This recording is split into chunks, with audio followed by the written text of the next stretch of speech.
right, we're up to our top 20 of the top 50 under 20 players. Again, just reminding that this is the U20, U17 focus. So we're looking for players that are in the top 20 of under 20. And so they have to be born after January 1st, 2001. And then we're getting to a very exciting group here, led off with Brian Ko from Wolfsburg. Another Wolfsburg stud. Cool story. I heard that Greg Berhalter saw him at a Loudoun United game when the U.S. men's national team were playing in D.C., got excited about him, and that's how he ended up in January camp playing for us. So he's an exciting player. Tell us a little bit about him, Dave. Yeah, so before I go into that, this is a group, once we hit this 20, this is where it got really hard. There's a lot of talent, not much separating these kids. All are going to be really big. So in the Brian Ko, this is Weston McKennie's clone, his prototype. Big, strong center midfielder, good on the ball, could take players on, really good driving forward with the ball. Distancing Weston Brian Ko's tidier on the ball. He retains possession better. If people haven't been able to watch those Wolfsburg reserve games, he doesn't move as much, even though he's taking players on the dribble, beating them, trying to create chances. But Brian has that technical ability. He has the tactical. Physical, he's there. Kid is probably 6'2". Kid is really strong. But mental's there too. He's a grinder. He can potentially be a little bit better tactical, exactly like Weston McKennie. But that's something that Wolfsburg's going to work on with. This is a kid that was moved up from the U19s, arriving at Wolfsburg to the second team, because the second team doesn't challenge him. Or the 19s level doesn't challenge him. There's no point playing a kid like that who just dominates kids who are physically inferior. This is a kid that, if Julianes doesn't break through the first team, Brian probably will be the first one, just because he's physically ready and he's technically ready. Do you have any concerns there? I mean, I know there's a lot of Wolfsburg names on this list. I think that we got 4 men's players there that, they have not shown us that they're willing to play the kids. Yeah, so Greg Berhalter is boys with their sporting director, which is why they're looking into Americans so much.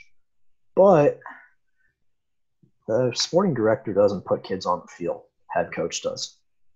I believe it's Oliver Glasner is his name. He hasn't been such a big fan of the youth. That is why Brian isn't higher. So Brian, along with Kobe Hernandez Foster, who's obviously high on the list because he's a freak talent, that's our worry about them. Julianes has been ready for the first team. We all know it. Twitter pretty much wants to go to this dude's house, pitchforks and torches, even though he's on the other side of the Atlantic. He's ready for games, but he's still not playing it. That makes me worry about Ko, who's not as big as a prospect as Uli. So that's how about number 19, Cam Harper at Celtic. What do we need to know about him? Yeah, so Cam Harper. This is the kid in the U20 cycle who's been the standout. There's been guys who've made good impressions. This has been the top kid. Kid is lightning fast. Amazing dribbler. Fantastic balance. He's a little skinny, which is kind of keeping him from getting that Celtic debut, which is in a very physical league. But this is probably the most underrated player. So Brian Scaretta came on your guys' podcast in the past and said this is the kid he wished more people talked about. For good reason. Kid is one heck of a player. So he should get his debut at Celtic this season. I think something's wrong with the club if he doesn't. So I'm super hopeful about this kid's potential. And it would be a tragedy if he's not on the U20 roster for the World Cup. Yeah, I hear you there. And I know Barca AZ is very proud of several members on this list. Brooklyn Reigns, I think, is the only current one.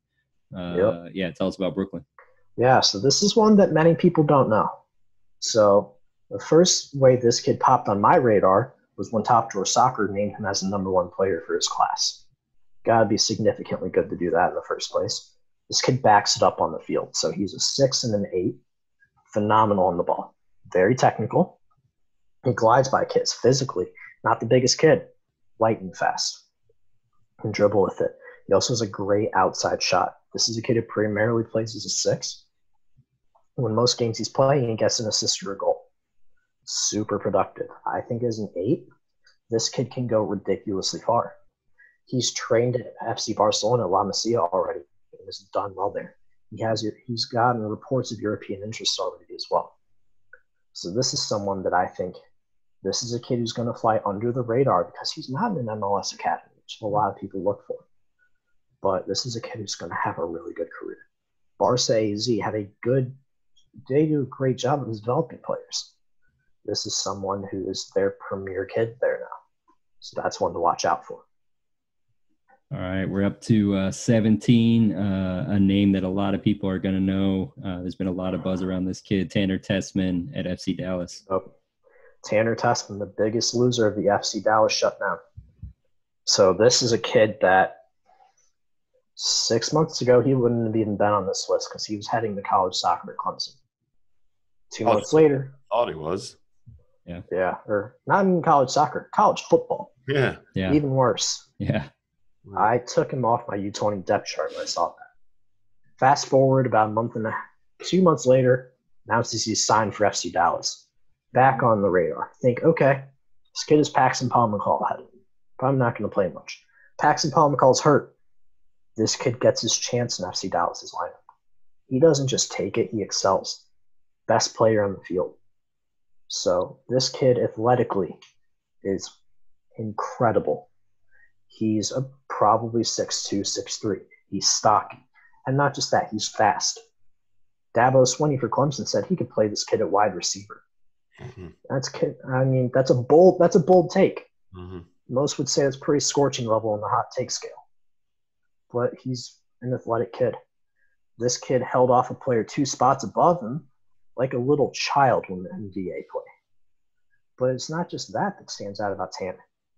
It's the technical skills, too. It's the interplay with teammates. It's the ability to hit those 40-yard balls. It's the ability to drive with the ball up and down the field. It's the ability to create plays in the final third. Tanner Tessman has that. The big question mark for him is how's FC Dallas going to do with him? Are they going to sell him on? How's Paxton Palmacall going to impact his development if they don't sell Paxton? So those are things I'm looking for. This is a kid that if he doesn't start for the U20s, whoever starts above him, hats off. That's an impressive feat. I saw Larry Henry from SBI post something about Nashville and Dallas playing each other, and it turned out it was a hockey game, and we were kind of having a laugh about it, like a loser's Cheez-It bracket, and then found out they are actually playing each other before the season starts. Yeah, they are. They play tomorrow. Yeah, They play tomorrow, and then are they playing 1-1 home and away? I think that was the plan, and then I can't remember the date, but I think MLS is going to start playing with fans here pretty soon. Yeah, my scouting notebooks here is going to be pretty full of notes after the end of the game. Yeah, I believe it.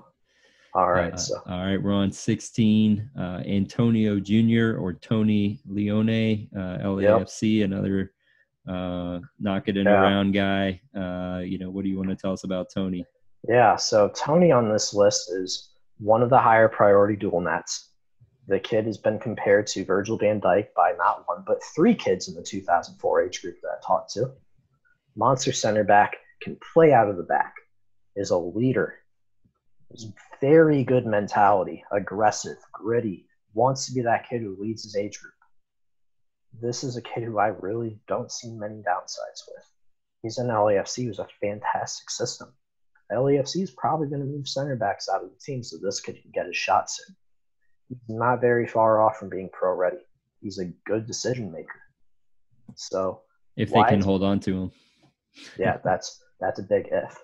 So now we have to look at why isn't this kid higher in the list? And the reason for that is center back like goalkeeper is a little tricky. These kids peak older. How much bigger is Tony going to get? Unknown. He's obviously going to fill out. He's going to get stronger. Is he going to get taller? He's maybe 6'1". Center backs are usually a little bit taller than that. But this kid, he has it. He has the it. Mexico are rolling out the red carpet for him. They've made him captain in camps for them before. So this kid is on the fence as it gets. This is a kid that Greg Berhalter, no doubt, has likely reached out to him at some point. Probably reached out to his father. He's pretty vocal about being open on both sides. But this is a kid that if he's on the USA 17s, they should do pretty well. If he's not on this team may get bounced in the group stage like the last one did. It's a big of a difference that he makes. All right. Moving into the top 15, we got Jonathan Perez from LA Galaxy. Yeah, so the kids keep getting more special. So Johnny Perez is the next Brian Kleiben-produced kid in this list. And this is personally one of my favorite prospects to watch because this kid is so smooth in every attacking part of his game. This kid can take defenders on 1v1. He has speed. He has the IQ. He has both feet. This kid I've seen hit multiple shots from 25 to 35 yards out, upper 90 bangers. Just certified Golazo bangers. So the downside with this kid is he is tiny. When you watch this kid play, the first time I saw him play, I thought he was an 04 and 05. It was 2 years ago when that happened. That's because he's maybe 5'6" and he's skinny. Not going to get much run out with the LA Galaxy first team until he puts on some meat. But this is a kid that realistically, if he got shown out in that first team, he's not going to do bad. I'm pretty certain he'd do better than Julian Araujo does at right wing. But this is a kid that the Clivens are clamoring and claiming this is the best 03 in the country. That's a fair argument. I think it might be a little bold for a couple of kids above. But I look at it and I say, I see where you're coming from. Phenomenal player. He's also the best. He's currently the best player in the Mexico 2003s. So that's where my kind of sadness comes in. He's not repping USA yet.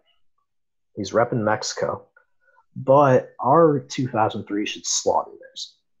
It should be a beatdown when they play every time. Hopefully Johnny looks at that and says, if I can be in this team, this U20 World Cup team, they could really win it. Hopefully that's how we get him back. We will see on that. But one thing I like with Johnny, too, is that he typically plays as a right winger. The best games I've seen is when he's number 10. He's just elite at it. Just fantastic player. Really excited about this kid's game. Fans should watch for it. All right, number 14, Jose Gallegos from San Antonio. Yeah, so this kid at this point is a little bit of an anomaly. And the reason for that is Jose Gallegos is going to be one of the last players to make the youth national team system, really make the U.S. men's national team without playing at the development academy or the new MLS equivalent. He didn't play men in it. He played high school soccer. This is a local San Antonio kid. But this kid in his USL minutes it's been awesome. Technically and tactically, he's probably the best player in San Antonio who's not a very young USL team. They have a lot of experienced players. Jose Gallegos in his game just showed he's light years above these guys. That's impressive for a 18-year-old, 19-year-old. This is also a kid who, shockingly, as a player this high in this list, dominated high school soccer and walked his team to a state championship. That's something I want to see from a prospect like this when he goes and plays at lower levels. Are you going to make your teams better when you play, especially as an attacking mid? And this kid is coming in there and say, I'm going to. He can also play left winger, but I'm starting this kid for the U20s, number 10, with my eyes closed as a coach. This kid's he's got it. This is a kid in Europe after U20 World Cup. This might be our first $5-10 million sale from the USL to Europe. He's that special. That'd be a pretty huge precedent right there. USL team making a big sale like that. It is. I think there's more coming. Yeah. Sam? Couple word about the name in a few minutes, right? Yep. Yeah. Number 13, Taylor Booth from Bayern Munich. Yeah, so hold on, taking a drink. Oh, sorry. That is the Bayern Munich, outside of the top 10. So you gotta help. I know some people will be upset about that, as well as number 11. So tell us more. Yeah. So if I saw Taylor Booth making it to the Bayern first team, obviously he's going to be a top 10 kid. I don't really see him doing that. I see him being a Bundesliga player. But this kid, as a 6 and an 8, he's top tier. There's no other way to put it. He can distribute. He never loses the ball. I rarely see this kid turn it over. So on the Scuff podcast, Matt Hartman, when talking about this kid, said a coach in Germany described him as someone who always makes the right pass. When you have a German coach say that about you, that's next level. My dad's high school soccer coach is German, and I've never seen anyone with higher standards for players. And yeah, Taylor Booth he does everything right for a player. Even as a pretty undersized center mid, he's getting in tackles. He's grinding. He's putting kids in the dirt. Just phenomenal player. This is also a kid who's gotten looks from English Premier League teams to bring them over there. This is a kid who's going to become a Bundesliga player. Not like maybe. No, he's going to be a Bundesliga player. There's no doubt about it. He may not be in the next 2 to 3 years. At some point, he's going to. He's also a kid who should be in the look for captain for the U20s. The other player who may beat him out for captain is the next player we're going to talk about, and that is number 12, Julian Araujo. So we've mentioned him before, right back, LA Galaxy. This kid's ceiling is ridiculously high. So Julian isn't the best he isn't the best attacking right back. Probably why they're playing him right wing to develop him. Defensively, rock solid. This kid loves going into challenges. At the DA level, he would hold off a little bit and kind of back up so that way he could go into challenges even harder and just tank kids. And he would do it effectively, and he would do it clean every time. He's a player who makes minimal mistakes defensively. He's a player who does every little thing you want right. So this is a kid who realistically, I hope he becomes a center back. He's Javier Mascherano. He's a center back mold who, because he's 5'8", is going to get played at right back. Ideally, if USA decide to ever run out a right or a 3-man back line, this kid should be in consideration day one. He's just phenomenal. He's an amazing defender. He can pass really well. He's composed. He's a leader. He can command the back line. He can do everything right well. If he was a little bit better going forward, his ceiling would be limitless. He would be even potentially maybe beating out Serginho Dest level limitless. It's just that going forward it's a weakness of this. It's not going to lie. Is it going to get better at a kid who's 19? I don't know. And that's why he's not top 10. I'll put my vote in for 3 in the back. Yeah. I like it too, yeah. Yeah, reason for that is this next kid. Yeah. Bringing us to number 11. Yeah. From Wolverhampton Wolves, Owen Otasowie. Otasowie, however you say it. The monster. Probably 6'3", and a built kid. He is literally a tank. Yeah.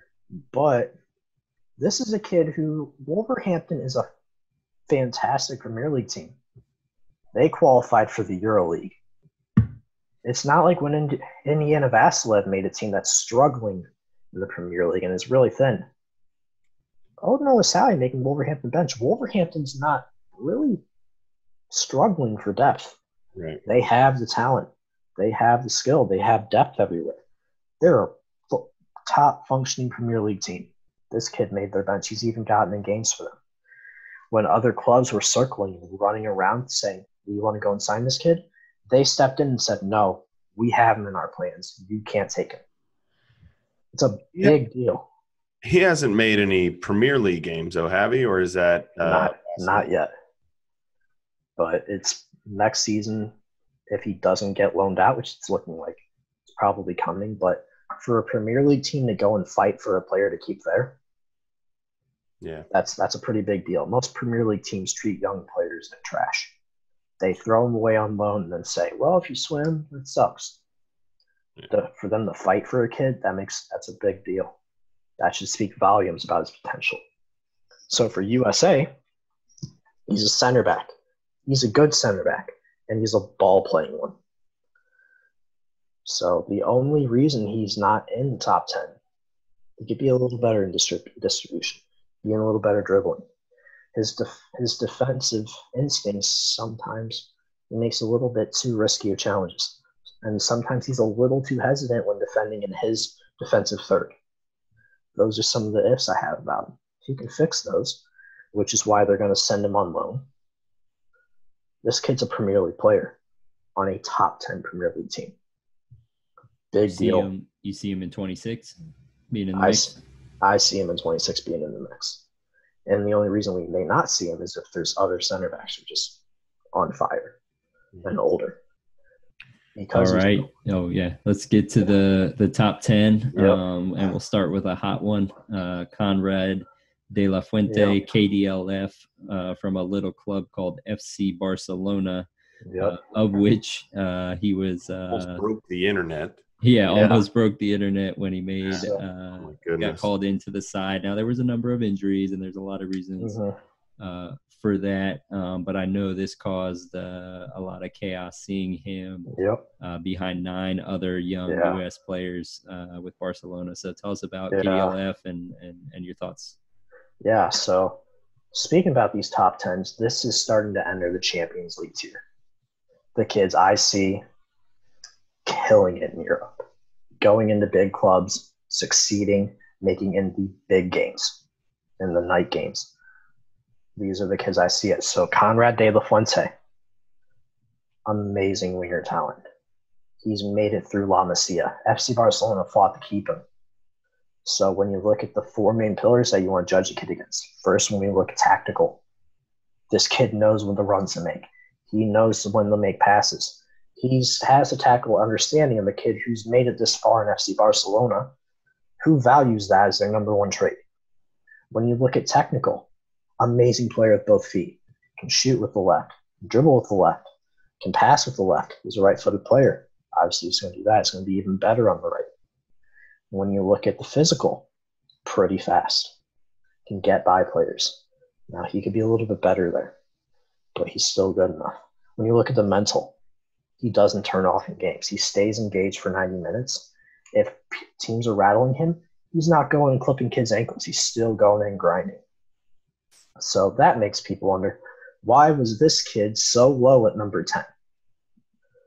And part of that's going to be because the 9 guys above him are so elite. But Conrad doesn't cut it on his left as much as he should.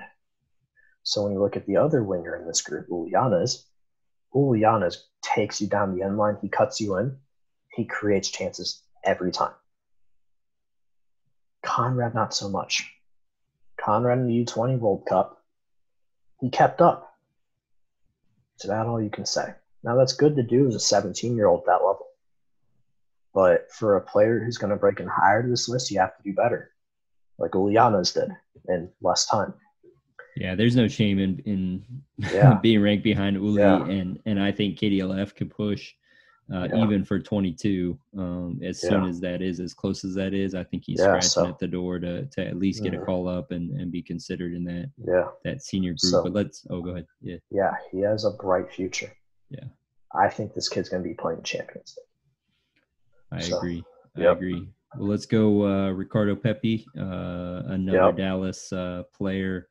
Love to see, the Dallas guys here. Tell us about Pepe. Yeah, so Ricardo Pepe, the 9 of the future, basically. This kid is one of the best goal scorers I've ever seen. He can finish pretty much, if you serve this kid the ball, it's going in the net. Finish with both feet, finish with his back to goal. He can hit it with his head. He can do everything. This kid's first game at the USL League One against a team full of mostly like 23-year-olds, he scored a hat trick. In the DA, in 9 games at the U17 level, scored 17 goals. That's ridiculous. There's no other way to put it. Yeah. He started for the U17s playing in Europe. He's currently the first stringer in the U17s, playing 2 years up. He's getting minutes at FC Dallas as a 2003. He got it last season. He's already scored in MLS. USL, he banged in goals for fun. He can hit free kicks really well. He can score from distance from 30 yards. He's lethal in the box. He's never going to miss. Now, where can he get better? He's a little wiry. Kid needs to put on some muscle so that way he can fight defenders off. His back to goal, it's good, but when you want to see forwards at the top level, it has to be great. It's not there quite yet. That's where we want to see a little bit of a step up. Everything else in his game is there. It's top tier. It's going to grow. It's going to be fantastic. I know a lot of American fans are going to like hearing that, hungry, starved for a striker. So knowing that there's a young guy up and coming that can put the ball away is always good to hear. So before we move on to the next kid, the other big thing I like about Pepe is the mentality. This kid works. He, for a 6'4" forward, is running down the field at full speed all game. Forwards like that don't usually do that. The FC Dallas training staff talks about his work ethic every single time. Generally, the hardworking players with talent win out. That's why I think this kid's going to be big. That's exciting, man. And I think everybody knows I love number 8, Jonathan Gomez from Louisville City here in town. Tell us about Jogo.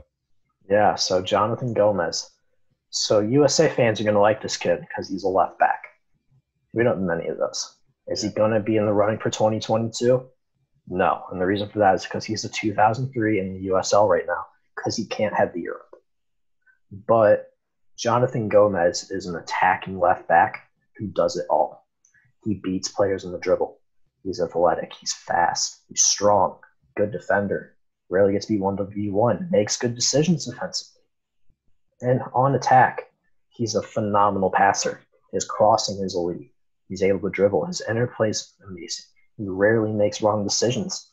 This kid has stood out at every single level he's played at. This is a Champions League level left back prospect.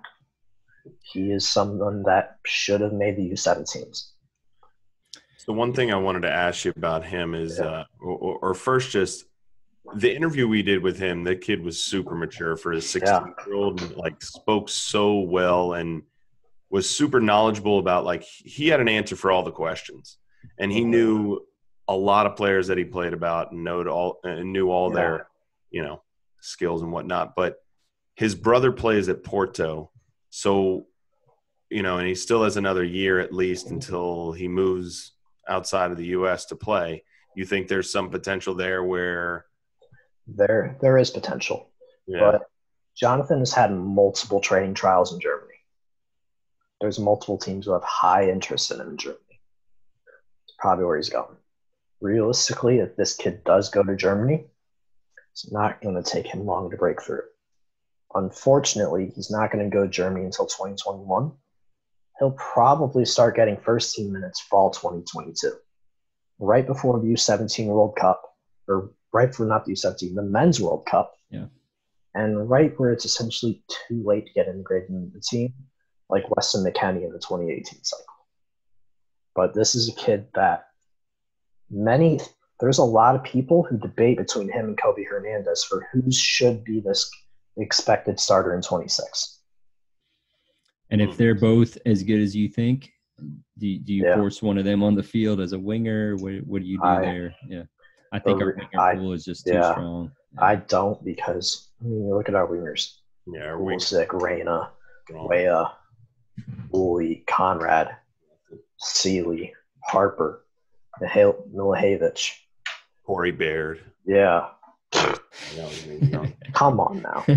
That wasn't. I think it's a good problem to have if we have too many really good left backs and have to have one coming off the bench. I'm okay with that. We have 2 globally top tier left backs. When was the last time we could say that? Never. This kid's recognized everywhere as a top left back too. Mexico's hot on this trail. He stood out in Mexico games too. He was outside of Sealy. Jonathan Gomez was the standout in Nike friendlies. This kid hit a banger of a goal in the very first game. And the people were like, well, maybe he's not that good. 10 minutes in, people are like, oh, he's that good. Yeah. This kid's a phenomenal left-back prospect. I think you guys were talking about that when we talked to him a couple of months back. Mm-hmm. Well, all right. One quick thing. I'm sorry, Marcus. Where do you so one more left back that's a couple of years older than them is Gloucester. Where do those two guys compare to Gloucester? They don't even come close. Really? They blow them away. Gloucester's good. He makes good decisions. He doesn't get beat a lot. He's just not great. These two are excellent. Yeah. So I like Gloucester a lot, and Gloucester has a chance to be involved in 2022. Yeah. He has a chance to break the PSV first team this year.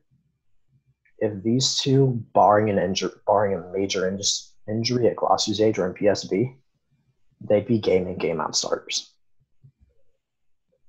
They potentially would have been sold for like $10 million. Yeah, I mean he's 20. He just turned 20. Yeah. Actually, yeah, he just turned 20. So these kids are just so good. It's cool. So yeah, well, let's keep going. Number 7, Johnny Cardoso, or Johnny Soccer, as some of the Twitterverse Johnny Soccer, baby. South American central midfielder. I think they've been playing him at the 6, but he's played in a couple different roles. So talk about him? Yeah. So Johnny Cardoso is in Brazil at Internacional, which is in Brazil. There's what they call the Big 12, which is their 12 big historic clubs. I've had the opportunity to train at 2 of them with Cruzeiro and Botafogo back when I played. So I've seen the ins and outs of clubs like these. I've seen the level of kids who have to go through compared to the level of American players. Johnny is a top-tier defensive mid prospect. But the only thing I don't know is where is Johnny going to play in the future? Johnny has highlights of him playing as a winger and still dominating games. There's highlights of him as a center forward, still banging goals. He plays as a 6 at the professional level. He's hitting line splitting passes. He's making defensive challenge plays. Every single little thing in the book you want to see, he does it. And one of the things I think really stands out about him, Greg Berhalter said this kid's legit. Normally for the head coach of your national team to go and single out a youth player, especially a national team coach who most people could pretty much agree hasn't relied on youth as much as we'd hope, for him to single something out like that, that's a huge vote of confidence. Was it supposedly called in March? He was rumored to be called in March, along with Brian Caio, Nico Gioacchini, Kobe Hernandez Foster. Those are the other 3 kids who are also rumored to be there. But Johnny he came into the USA U23 camp, in a camp that had most of the first choice players there outside of your obvious big Pulisic, Tyler Adams, McKennie names. Berhalter dropped his name recently, within the last couple months, as the guy that not enough people are talking about, that they will be soon. I thought that was interesting. He's dropped it 3 times, saying, this is the kid to watch. This is the kid to break in the men's national team next. That is a massive vote of confidence. Mm-hmm. Yeah, that's exciting. That's exciting that he's got that vision with a player that we haven't seen much. And speaking of people that we do know very well, number 6, Ulianes at Wolfsburg. I don't even know that you need to say much, because if people have listened through 44 youth national team players, they probably at this point, if they care enough to know who he is. But yeah, tell us a little bit about Ulianes before we get to the top 5. If Neymar was a Mexican-American, that's Uli. Amazing dribbler, plays in the left wing, takes defenders for breakfast, can cut in, can take it out wide, serving a good ball, dangerous in the box, can create centrally. Just, there's nothing bad to say about this kid. There really isn't. The only reason he's at 6 is because I don't like how the coaches are integrating him at Wolfsburg. He should be playing already. This is a Champions level potential winger. This for Wolfsburg is a $30 million sale winger. Play the kid, Oliver Glasner, if you listen to it, please. Just, he may not be involved with the U20s. I think he should. He probably won't be. Generally, if you're held out of your actual U20 cycle, that speaks volumes about your prospect level. Tyler Adams was. Josh Sargent was. Christian Pulisic was. Those are amazing prospects. To put Julianas in that category and that tier, Tyler Adams and Pulisic are playing Champions League already. Julianas is in those groups. He's going to be. This is the only way he won't is if he gets hurt. So, and only the way he's bulked up, the way he takes care of his body, probably not going to happen. Or not going to have very big injuries unless a player has a dirty challenge. You think we see him in 22 regardless of whether he plays? I don't know yet. And the reason for that is our wingers are stacked. I mean, Pulisic, Reyna, Weah. If Weah's healthy, he's a lock. Yeah. Weah's above Uli in the prospect level. People disagree with that. He is. Where we want Uli to aspire to, Weah's already been there, done that. Yeah. Uli's got more games under Berhalter than Weah does. Which is so crazy. sad. Yeah. My older brother had a hamstring tear his senior year and made me have to be the only player in the team, so I know exactly how hard it is to come back from that. Yeah. But one thing that speaks volumes about Weah, on a team that was in the Champions League, Tim Weah was rushed back to the first team. That's a huge deal. Yeah, people don't realize how big that is. So enough on Uli, who we know a lot about, knows level. Moving in the top 5. So the most unknown kid in this top 10, Natty Clark. This is a 2005. So to be a 2005 to make this group, you have to be a great player. To make the top 20, you have to be a fantastic player. To make the top 10, you have to be in what I think is going to be a guaranteed Champions League player. I think that's Natty Clark. So let's walk through those 4 main kind of things I look for. First is going to be the technical. This kid can play anywhere on the field and be the best player. He primarily plays as a center back and right back. Best player every time. I've seen him play at the 6. I've seen him play as an 8. He's killing it. He's destroying kids. So now we look to the physical. The kid is built like an SEC running back. He's short. He's massive. Kid is jacked at 15. Tanks kids his age. Absolutely bullies them.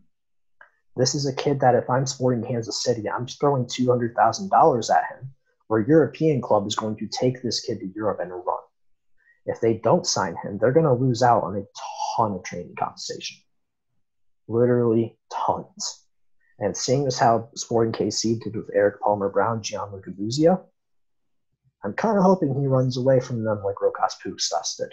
Yeah. If you're Sporting KC scout or coach, please prove me wrong. I'm begging you. This kid's amazing. So if we look at the tactical aspect, this is where he is lacking a little bit. The reason for that is because he's so physically advanced compared to the kids his age. He knows it and he over-relies on it too much. That goes away the older you get, the higher levels you play at, especially as a defender. Center backs always do that. The next, we look at the mental. This kid does not make dirty plays. He is from what I've seen, he's a pretty reserved kid. Pretty quiet, but he doesn't play like that in the games. He's a leader. He is the one who's going to be vocal in this team. He's going to lead the group. He's going to lead the lines. He captained the 2005 national team. Probably will captain them until he's no longer youth eligible. Mind you, the 2005s are eligible for the 2028 Olympics, where he'll probably play in. So this is a kid who's eligible for youth national teams for 8 years, which makes me feel pretty old. But this is a kid that I haven't walked away or stopped watching the game and thought this kid is not going to be a Champions League player. Every single time I watch it, I think Europe, high division, high ceiling, amazing talent. He is just – there's no way to play. He's so good. The only limit is if he gets hurt or if Sporting KC drop the ball. That's it. All right. So tell me about number 4, Moses Nyman, DC United. So those things that kind of limit Natty Clark, it's happening to Moses Nyman. And that's your team dropping the ball. And by your team, I am looking at Ben Olson. Moses Nyman is a center attacking mid/center mid. So Moses isn't the biggest kid. He's probably 5'5", 5'6", maybe 120 pounds on a good day. Not big. If you're looking at the pro level in MLS, where generally there's a lot of pretty dirty, cheap challenges thrown out, a lot of shoulder tackles, he may not do so hot right away. Who also didn't do so hot as a kid was Paxton Pomykal. A year later, he's an MLS All-Star. Moses Nyman should blow that away. If we look at the kid's technical abilities, this kid is one of the best kids on the ball out of this entire list, if not the best. Passing is incredible. His dribbling keeps it close to the body and beats players despite not being a big kid. He reads the game in his tactical sense. Amazing. He's able to cut off passes, make defensive plays that he shouldn't for a kid his size, but he does consistently. I have never seen this kid have a bad game.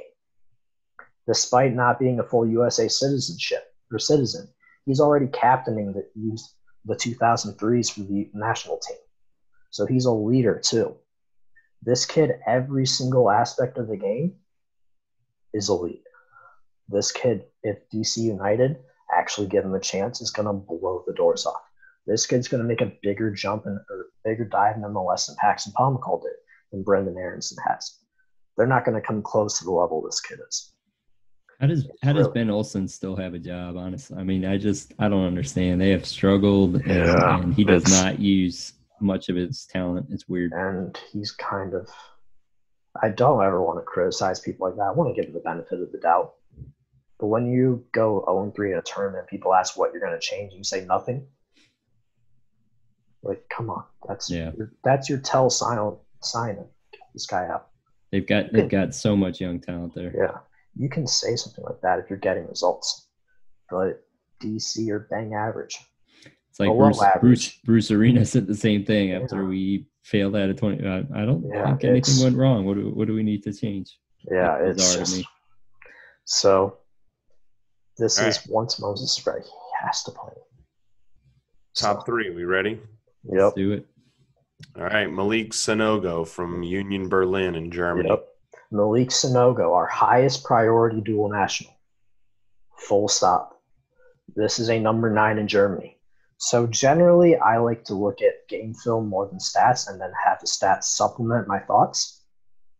Malik Sanogo is a player where the stats speak for itself. Because this kid, among all 2003s and 2004s at all levels in Germany, is the second most productive player in terms of goals and assists. There's only one player who's above him, and that's Yusufa Moukoko, who is now part of the Borussia Dortmund first team at 15 years old and is probably going to be a Ballon d'Or winner at the rate that kid's going. So Malik Sanogo, I'll take second to that. Yeah, to be second to that, that's incredible. The German youth levels, it doesn't matter the team you're at unless you're at Bayern. It is a grind every game. Good players on every single team. They're going to give you challenges. The center backs are elite. Every single kid's IQ is high. It's really, if you are succeeding at this, you are an amazing player. Germany is dying for this kid to become citizens so they can call him up. This kid also is eligible for the Ivory Coast, who are also dying to call him up. Apparently, he was going to be called up for the March camp for the U17s. This is someone that the U17s have kind of been lacking, that dominant number 9. Sanogo's probably going to be that guy, assuming we don't lose him to Germany. But when we look into this kid's game, so if we look at the technical part, one of the best left foots I've ever seen. If he gets the ball in the box, goal. Doesn't matter where he's facing or his body position. He scores. This kid skins players on dribble. He blows past them. He's fast. He's agile. He knows how to beat the players 1v1. He takes kids for breakfast. Love his ability to beat players. His passing, he's an incredible hold-up play. He knows how to link up with players. So we look at his tactical sense. He knows where to play, when to play, who to play, or when to go and get that ball and it should be a shot on goal. It's elite. Why are these technical and tactical parts of his game so fine-tuned? His father was a professional soccer player and a striker. His father is such a good striker that he has been signed to Union Berlin, where Malik Sonogo as a striker's coach. Oh, wow. So, and then the next thing that I like about Malik Sonogo and his chances to become a first-team player, Union Berlin doesn't have a second team. It is, if you stand out the youth teams, you get moved into the first team. You're a first-team contributor right there. They use a lot of academy guys. So this kid in the next 2 to 3 years is going to be in their first team. Assuming he doesn't get hurt or something like that. They hired his father in as a coach. That's no mistake. They're trying to do that to keep him. That's a huge vote of confidence for him. On top of that, he's producing. He's dominating games. Easily one of the more dominant forwards I've seen. This kid is potentially even a better forward prospect than Ricardo Pepe and Josh Sargent. He's actually made my jaw drop watching him on film. Nice. Like, actually jaw drop, eyes gape, like, incredible. Nice. So Greg Berhalter has been in contact with him, as he should. This kid is top-notch. We have to get him. All right, staying in Germany for the rest of our list. Number 2, Kobe Hernandez Foster from Wolfsburg. Yeah. So if you're watching this, I don't need to go into that much detail. Yeah. Kobe's a phenomenal left back. Mentioned him a lot earlier. Yeah, so let's look at his defending. He was such a good defender that they had to put him in as a center back for U17s. He was still the best player in that back line by a lot. We look at his ability to move up and down the sidelines. For those who have gotten a chance to watch him at left back, which I have, he glides up and down with ease. It's incredible the rate that he moves up and down the field. You look at his ability on the ball. He can hit a 60-yard pass with ease to the guy's foot and strike every time. He can shoot a ball that's an absolute missile from 40 yards out just for fun. He can hit incredible crosses on dimes. He's a free kick taker that can place it and put it dangerous every single time. How's the left back situation at Wolfsburg and any thoughts on him breaking in the first team? That I actually haven't looked into it like I should. But the reason I haven't is because I'm still pretty confident this kid's going to break through. Yeah. This kid is going to be our starter in 2022. No debate. In 2022. Okay. No debate. Oh. All right. Kid is, I like it. When people look at like Uliana is dominating and standing out at the U19 level and getting moved up to the first team, Kobe's going to be similar in that aspect and just as dominant. There's only one downside to Kobe's game. That he's 5'7". He's going to be a weak point in defending at the back post. He's not going to be strong winning headers. He's got to get some minutes too. Yeah. And that's going to come down to Wolfsburg's coach playing the kids, which we already talked about. Yeah. Yeah. So a lot of them there. Yep. Yeah. So that's also something that's a concern. But this kid is such a big talent that I'm not worried about it at all. This guy at number 1 sounds familiar. I feel like I've so somewhere. U20 talents, if we didn't put Gio Reyna at number 1, invalidate us. Yeah. Like immediately. Gio Reyna is what doesn't this kid do well? So technically, best player in the pool. Tactically, best player in the pool. Physically, destroys players. Already ready for the men's game, even though he's a late 2002 born player. Doesn't turn 18 until November. Still fits into the men's level. This kid is on a Champions League team. Is doing better in his early minutes in pools it did. In my opinion, He's a better player than Pulisic was at this age. He's been a better prospect at early ages than Pulisic was. It's a bold statement to make that people will probably roast me for after this. I will stand by it. So winger or 10? I like him as a winger, but for the United States team with our winger depth, I wouldn't mind trying him out the 10. But there's one downside to this kid's game, and it's in his head. So when this kid knows he's the best player on the field, he's a completely different player in a very bad sense. He is cocky and spoon-fed like every single coach gave him he's a little spoon-fed like every coach gave him a spot because his father is a U.S. men's national team legend. Right. Has a little bit of an attitude. So when people looked at it, I've seen him in person, and he's talking back to kids on his team.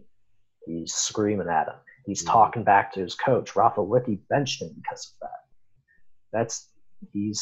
When he gets frustrated, he's going at players' ankles. When he's playing for the team, he thinks he's the best player. He's not making passes to teammates he does with Dortmund. He's not picking his head up on the ball. And we're looking at that and we're like, what's going on? Yeah, man, that's something you don't lose. Yeah, that's my biggest worry is that we see an incredible Gio at club level, and then he returns to that in USA. But if he doesn't return to that, in 2026, he's our best player. He's a Christian Pulisic level kid where he should be going to the Premier League, and he should be dominating just like Pulisic does. Okay, let me ask you a question similar to that. So let's say I would say Pulisic probably has the most likely roster spot, starting spot guaranteed for the next 10 years. So who would be a player on this list that would bench, the next level down? Maybe who would bench Tyler Adams, or who would bench Weston McKennie, or John Brooks is a little older, so I feel like by the time that he's done, so anyway, who's bench one of these guys? It's hard to say Tyler Adams because I'm so high in this game. Yeah. Johnny Cardoso could do it. Weston McKennie, there's a ton of kids that could. Moses Nyman could. We look going up the list. Taylor Booth potentially. Tanner Tessman could. Ryan Caio could. We look at more number 8s. If Weston McKennie's played as a 10, Caden Clark, he could. If Evan Rotundo gets the physical side down, Evan could. I mean, Weston McKennie's spot isn't safe. Yeah. Not close.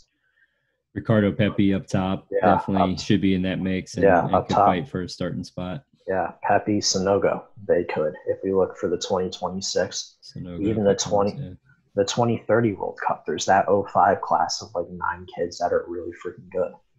A bunch of them could be pushing for it.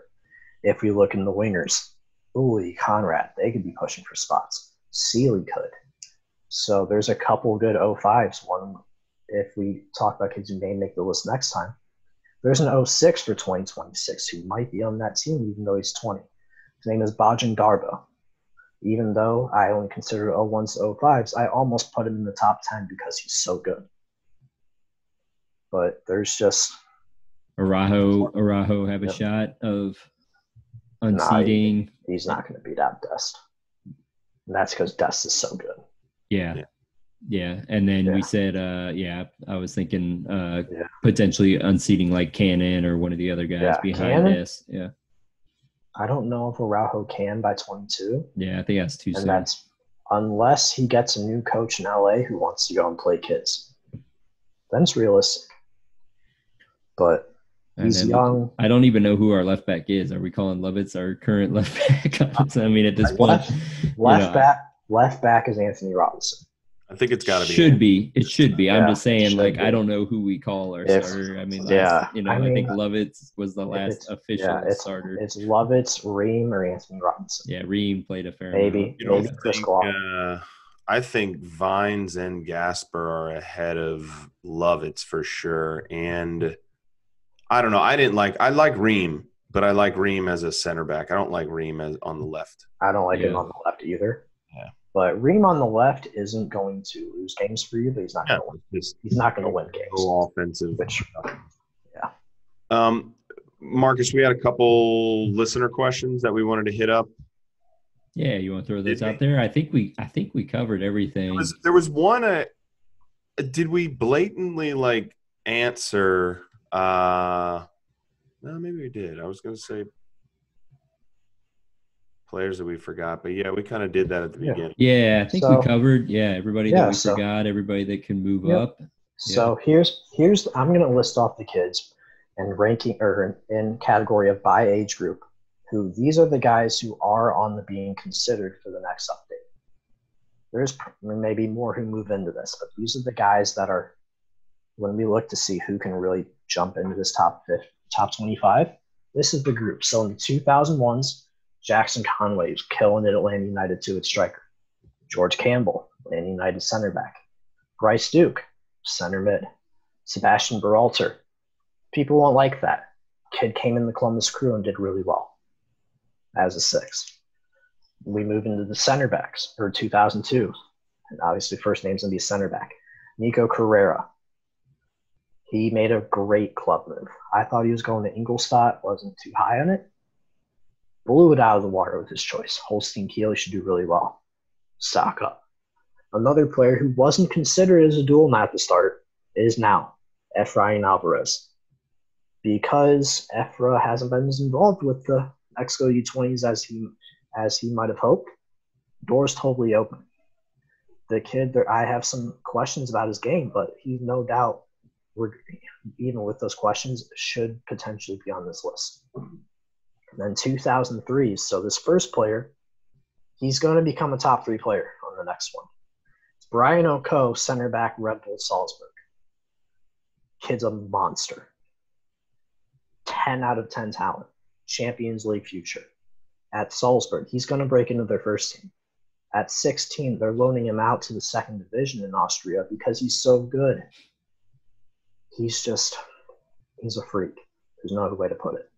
He's going to be the number 3 player or the number 2 player. The other 2003 getting considered, Cade Cowell. Cade showed in MLS. This kid is better than I expected. The reason Cade Cowell wasn't in the list before is because at the youth levels, he didn't dominate like a professional player should. He wasn't going in and running games. He wasn't consistently scoring in the back line. There were points where he was disappearing. When I look at a kid who should make this list, it shouldn't be happening. But he's probably going to bounce Chris Garcia off this list. Now moving into the 2004s. First one, Don Tuma Toure. So Don Tuma was at one point probably the best USA prospect we had. He was dominating the U19 DA at 14, training with New York Red Bulls at 14. Then he tore his ACL. Big hit. Really big hit. But this kid's he's done pretty well in USL. I have some questions about decision-making on the ball. If he can fix that, he's going to go far. Next one, Caleb Wiley. He's made man of the match performances at left back at Atlanta United too. Great player. He's getting considered. Leo Torres. Leo Torres was going to be on the list. I forgot about him. Mistake on my part. Sorry, everyone. Next up, Zach Booth. Taylor Booth's younger brother. Like Taylor Booth, better attacker though. He's getting considered. He should be in the running for starting for the U17s. Next up, another kid in the running to start. Rokas Pugstas. Moved from Sporting Kansas City to Barca, Arizona. Reason he's moving there is he possesses a Euro passport. He's gone pretty soon. Kid's going to Europe. And now moving us into the 2005. So players who have really caught my eye because you really have to do special things. First one is Chris Thagard. Chris Thagard has scored 153 goals and 131 development academy games as a winger. Not as a striker, as a winger. He had a 53-goal season in about 25 games. That's insane. Unreal. When watching the GA Cup, there was a kid who wasn't on the rosters, but I was like, who is this kid? Was a guest player for Atlanta. By far the best player. Idolo Jenkins, number 25 in this list, was also on the field. Chris Thagard blew him away. Chris Thagard will be on this list. He's in Charlotte FC's team now. If he's not the first homegrown for Charlotte FC and the MLS team, something's wrong. And finally, the other 2005 I'm considering is Grayson Detoni. So I haven't seen this player be listed on Twitter once, and that's a mistake. This kid is a right back at Bayern Munich. This kid is adamant about wanting to play for the USA. On his Instagram, he literally makes the hashtag US Soccer on every single post. And even Chris Richards has pointed out in interviews that this kid is a player to watch. So Natty Clark often plays as a right back. For the U17s, he'll play at a right back. But in the 2005s, Grayson Detoni should be that right back and put Natty in the middle. This kid's good enough. And this kid is a top level potential right back. Someone to watch for 2030 and 2034. So love that we're talking about 2034 already. It's fun. Yeah. It's exciting. Yeah. So that's David's 50. David Kerr's 50 from chasing a cup. But go ahead, Matty. One more thing, guys. We didn't really talk about keepers. You mentioned it, David, earlier online that you didn't consider keepers for this list just because it's difficult to compare field players to keepers. So just give us 3. Just give us a couple of guys that would be in this 50 or basically are the top players. Yeah. So if you've listened to any top soccer podcast or if you've looked on Twitter ever, you see 3 names continuously come around. David Ochoa first. Kid started for the team that won USL at 18. Amazing goalie prospect. He would make this list. The second is Damian Loss. 2002, he's at Fulham. Doing really well. Third one, Satoru Odunze. So people don't remember who he is. He's the giant on the U17s. He was about 6 inches taller than everyone else. Yeah, he's 6'8". If he was living in America, he probably would be playing basketball right now. But can he get down just as quickly? I mean, he was actually at because he's the same age as Reyna. So I was at Nike friendlies that year and watched him play in one of the games. But he's came a long way in the last 2 years. U17 World Cup was his last big profile showing. He was getting down, making those saves. He even pushed Damian Loss out of the 11. He was making those get into the floor saves, which is someone at 6'8" is pretty significant. Yeah. So if they teach him and he grows into his body more, he's going to be a killer goalie. And is he at Leicester? Yep, Leicester City. So he's never going to break into that first team. Yeah. And the reason for it, I mean, Kasper Schmeichel's there. That's a fantastic goalie. Yeah. Not expecting Big C to break in there. But maybe how tall is Tim Krul? I know he's a pretty tall guy. I was trying to think of other tall keepers that are out there. Not 6'8" for sure. I think he's like 6'7". Is he? He close? Yeah. Yeah. But Satoru Odunze is taller than Thibaut Courtois, who's a giant. Yeah. Yeah. So. Well, guys, that was David Kerr's top 50. You saw who. Now you have heard why. I love the passion on Instagram and on Twitter. I know we're going to hear about the list and why and what we missed. So looking forward to that. And David will be updating the list sometime soon. And so we'll look for you guys to breathe fire at that again. And I hope you enjoyed listening. David, you got anything else? So one last thing is that people may wonder about dual nationals. So 3 big ones come to mind that we haven't talked about. First one is Fullerton Balogun. Fullerton, I'm not including in this list because he's not going to consider USA until his time with England is done. It's not going to happen until he's older than 23. But when he is, potential starter right away for USA. In the English youth tier last season, he scored 37 goals. Okay. People freaked out about Uliana scoring 11. Yeah. Like at the German level, which isn't as good as the English U19 level. So another one who's an even bigger English prospect, Eunice Musa. So this kid isn't mentioned as much on Twitter because it really is a no-hope situation. But Eunice is probably going to get first-team minutes with Valencia this year. He's already in their first team. He's a 2002. As a number 8, if this kid shows USA, He's starting in 22. No doubt in my mind. This kid would bench Weston McKennie. Just elite talent. The downside is this kid isn't just valued in the England system. He's captain their 01s. He's been called up in pretty much every single time they can. And then the final dual national that I'm not really considering that people have asked about is Malik Tillman. Malik has been on the FC Bayern Munich first team squad now. He's a 2002. He's even expressed multiple times on social media when asked he plays for Germany. He's going to be involved in the German systems. I wouldn't be shocked to see him be cap-tied or provisionally cap-tied the U20s. So we're going to have to wait a little bit. But those are the players. So, and then finally to talk about the list. So I will be updating this quarterly. So looking in January, April, July, and then October. I'm going to be looking to update it those months. And then obviously I'm going to be in consideration. So if people see players on the list, I'd love for them to ask me why. And if people want to DM me or something, it's always open. I love talking about this with anyone.